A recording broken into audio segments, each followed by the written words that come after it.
নিজের এই গ্র্যাভিটি দেখান, আপনি যদি দেখেন যে আমার কথা এখানে সবাই শুনো, ঠিক আছে, তো চলবে না। ওখানে আপনাকে সবার সাথে সহযোগিতা করতে হবে, এবং অন্যান্যের সহানুভূতি নিতে হবে আপনাকে, এবং সহানুভূতি দেখাতে হবে। ওখানে গিয়ে অনেকে আমরা দেখেছি, মানে আমরা অনেকদিন থেকে আসি বলে দেখি যে এখানে তো ভালো ছিল, কিন্তু সমাজে থেকে বাইরে অন্যান্য মানুষদের সাথে না থাকার কারণে যে একটা সকলের যে আদব থাকে বা সামাজিকতা যে থাকে, সামাজিক যে আদব কায়দা থাকে, ওখানে ওরা না জানার কারণে ফলো করতে পারে না। একটা হজে গিয়ে যেখানে মেল মহব্বত হওয়া উচিত, সেখানে কি হয়ে যায়, বিদ্বেষ ঢুকে যায় এক অপরের বিরুদ্ধে। মানে যে ভালোবাসার সাথে যায়, যখন ফিরে আসে এক অপরের শত্রু হয়ে আসে, এই কাজ থেকে আপনি বাঁচবেন, এই কাজ থেকে বাঁচবেন। আপনি ওখানে যাবেন, প্রচুর ভিড় আপনি দেখবেন, আপনাকে ধাক্কা লাগবে। যে কোনো জায়গায় আপনি যাবেন, হজের যে কোনো স্থানে আপনি যাবেন, সেখানে ভিড়, তওয়াফ করতে যাবেন, সেখানে ভিড়, ঠিক আছে।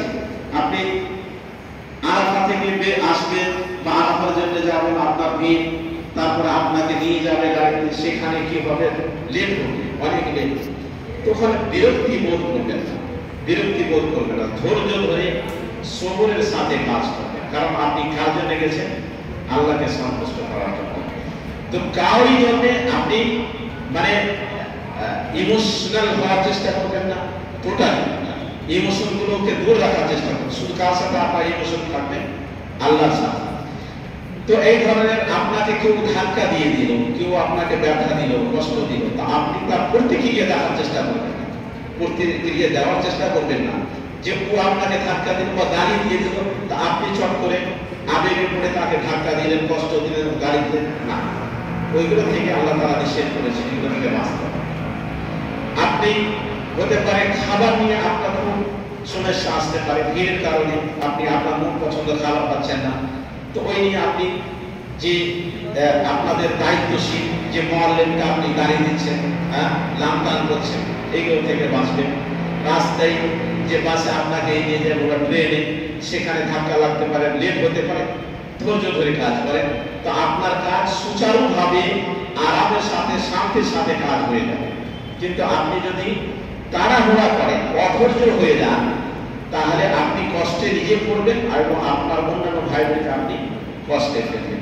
এইগুলো থেকে অবশ্যই বাঁচবেন।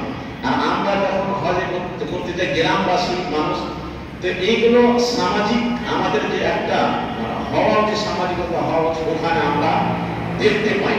এইগুলো থেকে ওখানে বাঁচার চেষ্টা করব। প্রথমে আমি এই কারণে বললাম যে এই আদবগুলো লঙ্ঘন আমি বেশি দেখতে পাই, মানুষেরা লঙ্ঘন বেশি করে, যার জন্য আফসোস হয়। এবং হজে তার প্রভাব পড়বে, হজের কবুলিয়তের উপরে তার কি হবে, প্রভাব পড়বে। যদি আপনি এত কষ্ট করে খরচ করে যদি আপনি হজে আল্লাহর কাছে মাহবুব না করতে পারেন, তাহলে তো লাভ হচ্ছে না।